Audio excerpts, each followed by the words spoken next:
El uso de vasopresores es, sin duda, una de las intervenciones más potentes que existen en cuidados intensivos. Son fármacos que pueden salvar vidas al restaurar la presión en pacientes en shock. Pero, ¿realmente basta con subir un número en el monitor? Hoy vamos a meternos de lleno en la ciencia y también en el arte de usar estos medicamentos para ir mucho más allá de un simple objetivo y entender cómo optimizar de verdad la perfusión de los tejidos. A ver, empecemos por lo básico. Todo, absolutamente todo el manejo hemodinámico se basa en esta ecuación. La presión arterial no es algo que flota en el aire, es el resultado de dos cosas. Por un lado, el gasto cardíaco, que es, digamos, la potencia del motor. Cuánta sangre bombea el corazón. Y por otro, el tono vascular, que es la resistencia de las tuberías, o sea, los vasos sanguíneos. Si no entendemos bien esta relación, no podemos dominar el manejo del shock. Es así de simple. Y aquí es donde la cosa se pone interesante. Si toda nuestra atención se va a la presión arterial, corremos el riesgo de ignorar la otra mitad de la historia. ¿Qué pasa si al apretar las tuberías con un vasopresor, en realidad estamos frenando el motor? O sea, ¿qué pasa si estamos bajando el gasto cardíaco? Esa es la pregunta del millón, la que nos va a guiar hacia un manejo mucho más inteligente y seguro. Entonces, el foco no puede ser solo la presión. La pregunta es, ¿cuándo está indicado de verdad un vasopresor?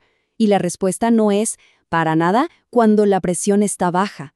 La indicación real es una hipotensión grave, sí, pero que viene acompañada de signos de que los tejidos no están recibiendo suficiente sangre. Piel fría, marmoria, confusión, que el paciente orine menos. Esos son los datos. Lo que tratamos es el shock, no solo un número bajo. Y este es el punto clave de todo. Corregir la presión nunca, jamás debe ser a costa de sacrificar el gasto cardíaco.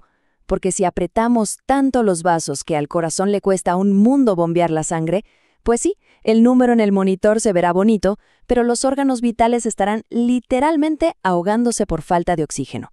El objetivo final siempre es que el oxígeno llegue a las células. Muy bien, entonces, tenemos un paciente en shock. ¿Por dónde empezamos? Bueno, en la gran mayoría de los casos, la herramienta de elección, el caballito de batalla, es la norepinefrina.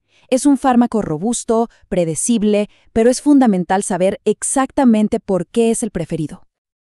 A ver, ¿por qué la norepi es la primera opción? Por varias razones. Primero, es un vasoconstrictor muy potente, sube la presión de forma fiable. Segundo, y esto es muy importante, no acelera tanto el corazón como otros, así que hay menos riesgo de arritmias. Y tercero, tiene un plus, un leve efecto inotrópico positivo. O sea, le da un empujoncito al corazón para que se contraiga con un poco más de fuerza, ayudando a mantener el gasto cardíaco. Y la evidencia es clara. En shock séptico, por ejemplo, le gana la dopamina en resultados. Miren, esta tabla lo deja clarísimo. Hay agentes como la fenilefrina que son vasoconstrictores puros, aprietan y ya, sin ninguna ayuda para el corazón. La norepinefrina, en cambio, está en la columna de la izquierda. Ofrece ese pequeño soporte inotrópico que la hace una opción mucho más equilibrada, una que no sacrifica el flujo por la presión. Pero claro, la norepinefrina no es una bala de plata. A veces la situación es más compleja o el paciente no responde como quisiéramos. Ahí es cuando hay que abrir la caja de herramientas y sacar los agentes especializados. Se trata de personalizar la terapia, de buscar el fármaco justo para el problema justo. Aquí tenemos una alternativa clave, la vasopresina.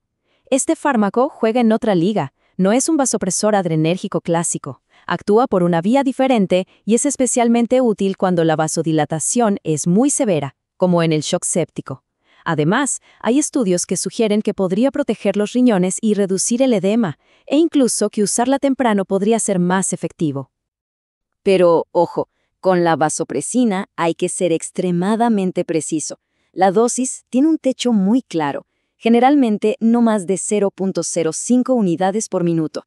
Si nos pasamos de ahí, podemos causar una vasoconstricción tan brutal en la periferia que comprometamos la piel o los intestinos. Así que su manejo exige muchísima vigilancia.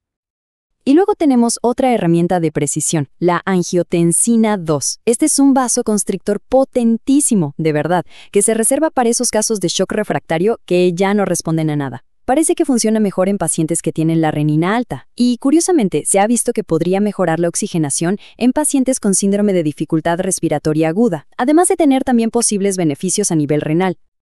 Bueno, y ahora llegamos al corazón de este análisis. Ya vimos las herramientas, pero ahora toca entender el riesgo que conllevan. Porque usar la vasoconstricción en exceso con la única obsesión de llegar a un número de presión arterial puede ser totalmente contraproducente. Y muy peligroso. Esta cita lo resume todo. Es la idea central que hay que llevarse a casa. Es una advertencia súper directa. Si solo miramos el monitor de presión, podemos estar haciéndole daño al paciente mientras vemos un número que nos parece normal o bueno. Y este gráfico lo muestra a la perfección. Esto es la paradoja de la perfusión. Miren, podemos usar vasopresores y llevar la presión arterial a un nivel excelente, como muestra la primera barra. Genial. Pero, ¿a qué costo? Si eso lo logramos estrangulando el gasto cardíaco, la entrega de oxígeno a los tejidos, que es lo que de verdad importa, se desploma a niveles críticos. Tenemos una presión perfecta, pero una perfusión terrible. Entonces, ¿cuál es la solución? Pues no es un solo fármaco. Es una estrategia integrada y dinámica que mira el panorama completo. Se trata de equilibrar todas las piezas del rompecabezas para lograr el verdadero objetivo, que los tejidos estén bien perfundidos. Aquí tenemos un plan de acción bastante práctico. Paso 1. Asegurarse de que el tanque esté lleno, optimizar la precarga con fluidos. Paso 2. Si el gasto cardíaco sigue bajo, hay que darle más fuerza al motor, apoyar la contractilidad con un inotrópico como la dobutamina. Y paso 3, y solo entonces, usar los vasopresores de forma inteligente para ajustar la resistencia, pero siempre con un ojo puesto en no sacrificar el flujo. Y esto es fundamental que quede claro. El famoso objetivo de 65 de presión arterial media es un punto de partida, no es una ley sagrada. Para un paciente que es hipertenso crónico, 65 puede ser muy poco. Para un joven sano podría ser hasta demasiado. La terapia tiene que ser un traje a la medida, reevaluando constantemente cómo responde el paciente. Al final del día, todo se reduce a esto. El manejo experto del shock no es seguir una receta de cocina. Es ser como un sastre, adaptando la terapia a cada individuo, usando todas las herramientas que tenemos para que los órganos y tejidos reciban el oxígeno que necesitan para sobrevivir. Y esto nos deja con una pregunta mirando al futuro.